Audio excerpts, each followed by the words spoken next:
Good afternoon, everyone. My name is Jamie, and today my group and I will presenting on stocks and ADRs in the apparel industry. Before we begin, let me introduce my group mates, Drew, Rex, Yi, and Newt. Newt is unfortunately not able to join us today as she is not well and unable to present due to health concerns. But her well-researched work will be presented.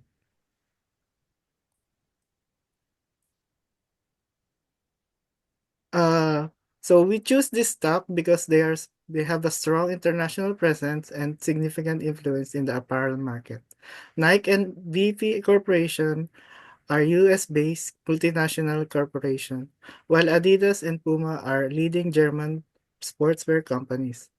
So by examining both US companies and foreign ADRs, we can compare their stock trends, assess market performance, and evaluate the impact of global economic factors on the industry. So when selecting stocks for this analysis, we consider four key factors. Strong international business. So each of these companies operates in multiple countries and generates significant revenue from global markets. Second is market influence. They are established brands with strong customer loyalty and competitive advantage in the apparel industry. The third one is the comparable business models. All four companies focus on sportswear, footwear, and activewear, making their financial and market trends more comparable. And lastly, listed on US exchanges. While Nike and VP Corporation are based in US, Adidas and Puma trade as ADRs on US exchanges, ensuring accessibility to investors. So by studying these stocks, we can gain valuable insights into the apparel industry, financial trends, stock performance, and investment potential. The next slide will explore their historical performance, stock market trends, and key financial indicators. So Yi Fang will continue on to the next slide. Let's take a look at the changes in Nike's stock price. You can see the stock prices on April the 2nd of last year and April the 3rd of this year. We compare the stock mean of the week starting from April the 3rd last year with the stock mean of the week before April the 3rd this year. Changing stock values had decreased by nearly 30% due to Nike's disappointing market performance and financial statements. Some of its market share is being occupied by some emerging brands. Of course, we can not ignore the huge impact of Trump's tariff policy announced on April the 3rd on US stocks. VF Corporation's investors' return rate this year is approximately 17.18%. In the depressed economic conditions, efforts were made to carry out economic transformation, and the income decline in the second quarter of last year improved compared to the first quarter, with an increase in gross profit and decrease in inventory and net debt. The financial performance in the third quarter was better than expected.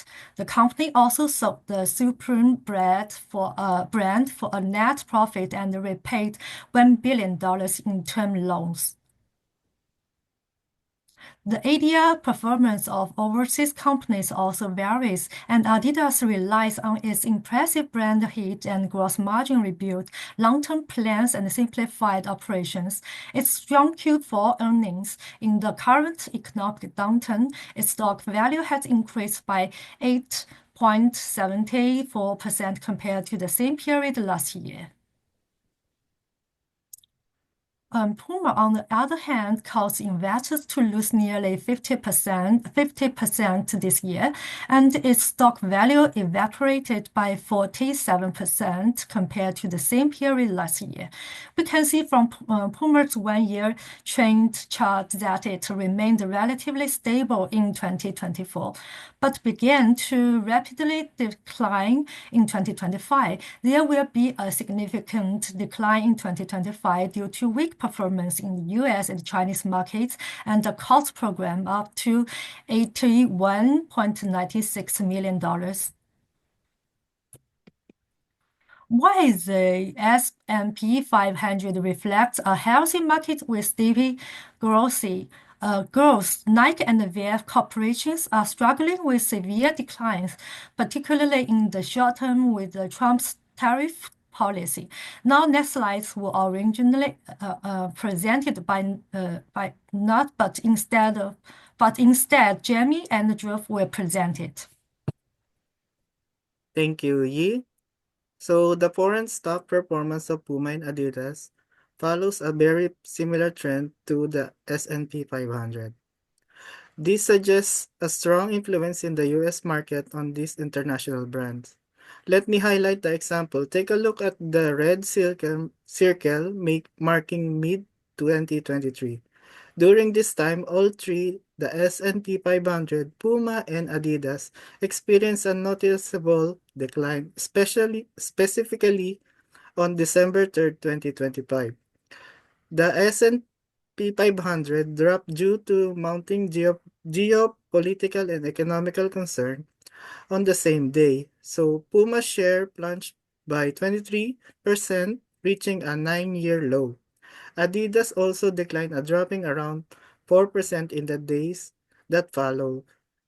This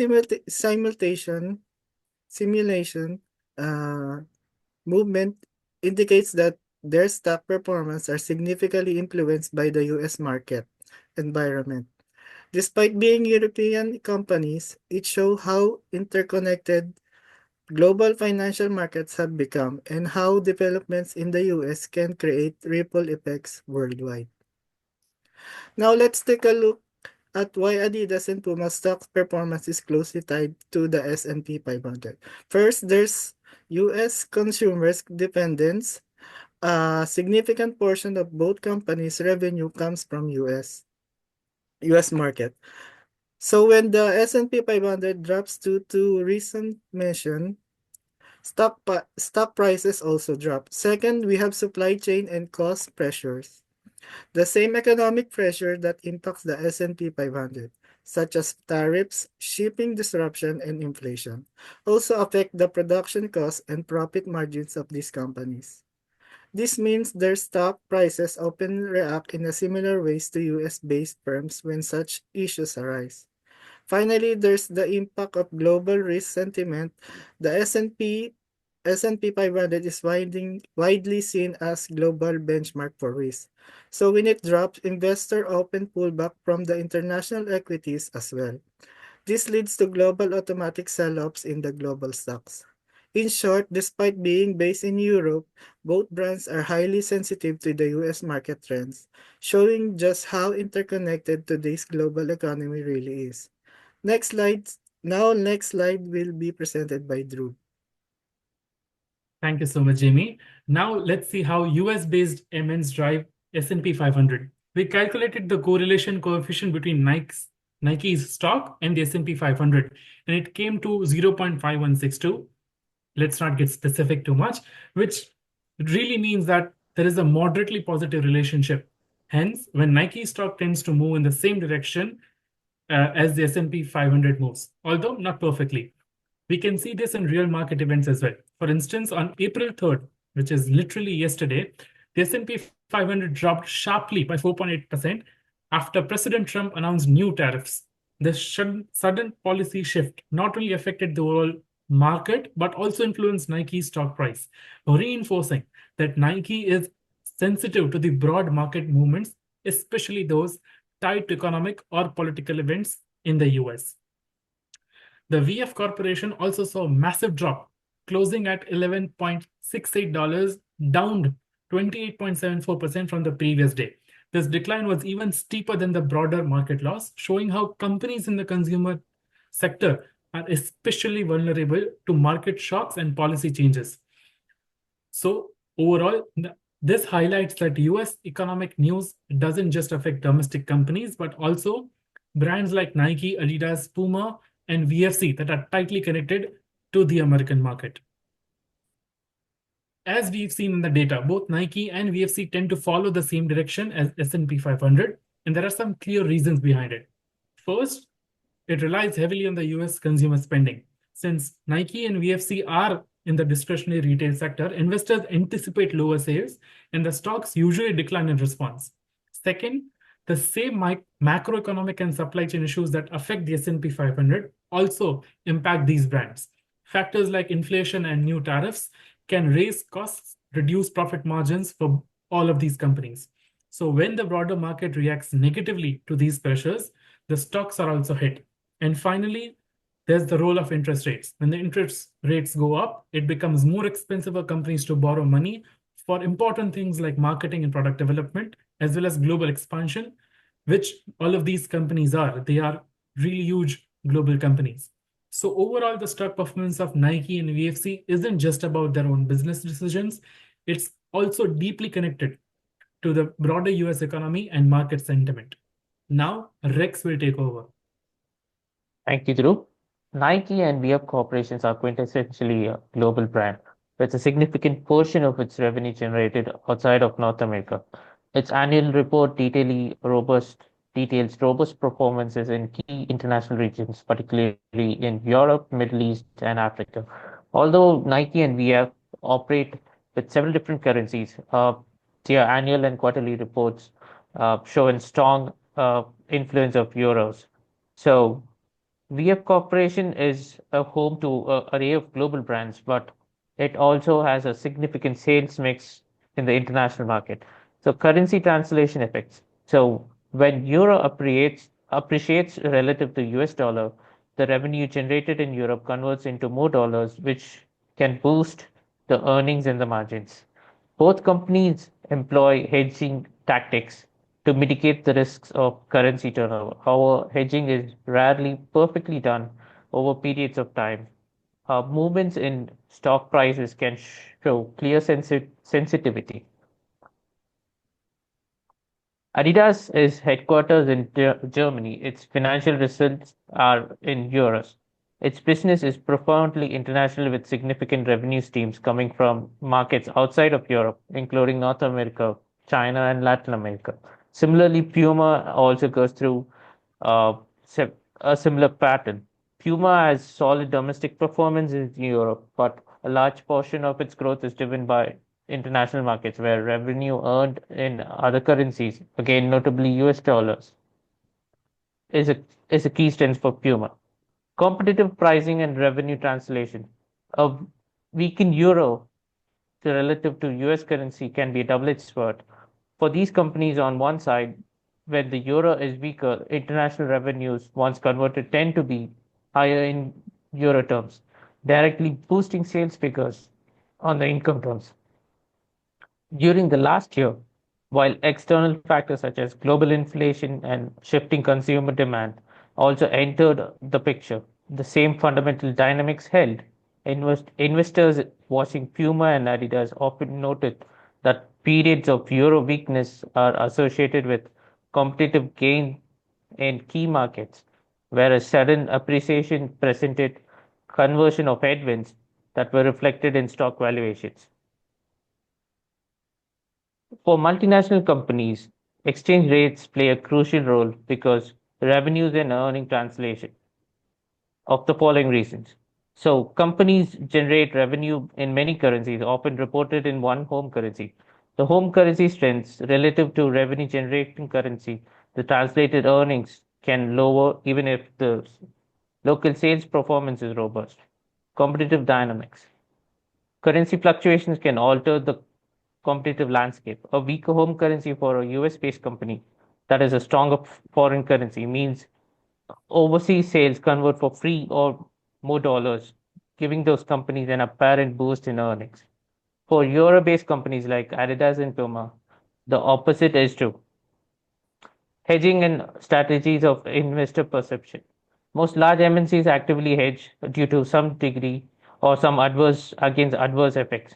However, hedging is often imperfect and investors keep close eye on currency trends and forecasts as a part of broader analysis for earnings and quality and future growth perspective. Market sentiments. Exchange rates movements also reflect global economic confidence, monetary policy, and differences in geopolitical events that often affect the stock markets. This currency trends is both a direct factor in earning translations and indirect signal about the operating environment. The next slides would be presented by Dhruv. Thank you so much, Rex. Now we'll see the comparative analysis of the dividend trends of the four companies over the past 5 years. When we examine Nike, we see a disciplined approach. Its dividends have grown steadily year after year. This consistency isn't just a number, it reflects a robust internal process for managing cash flow and prioritizing shareholder returns, even amid market fluctuations. It has constantly raised its dividends for the 24 consecutive years. In contrast, the VF Corporation's dividend performance has been noticeably erratic. The volatility here suggests that VF might be facing with some underlying challenges in its earning stability or perhaps shifting the strategic priorities, which in turn impacts its ability to provide a reliable dividend stream. Now, when we look at Adidas, its low dividend yield and it has a trend towards reduced cash payouts, which indicates a deliberate pivot towards reinvestment. This is a clear sign that the company is channeling its resources back into the growth initiatives rather than returning cash to shareholders, an approach that might suit investors focused on long-term capital appreciation rather than immediate income. And lastly, when it comes to Puma, it presents a very interesting case. There was a steep decline in dividends around 2021, but recently there has been a rebound in the past few years.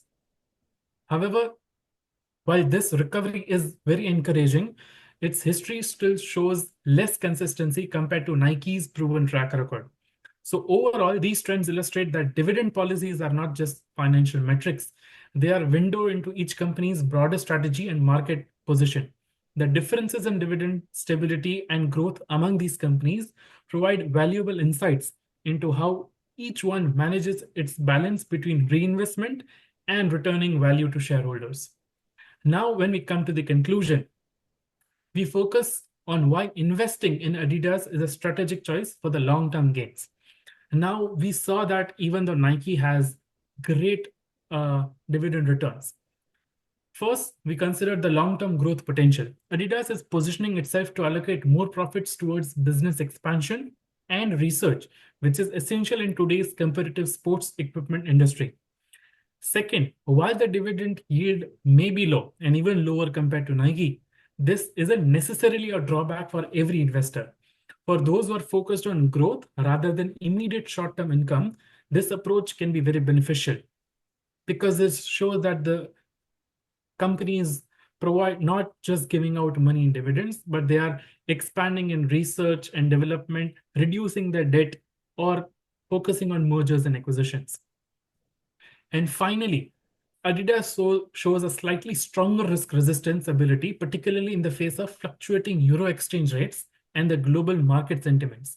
This resilience indicates that the company is equipped to navigate challenges very effectively. So in summary, with a focus on brand recovery and improved profit margin, Adidas offers a compelling opportunity for those optimistic about future and growth in the sports equipment sector. Now, these were the references that we used for the presentation. And that's all for the slide. Thank you. Thank you all.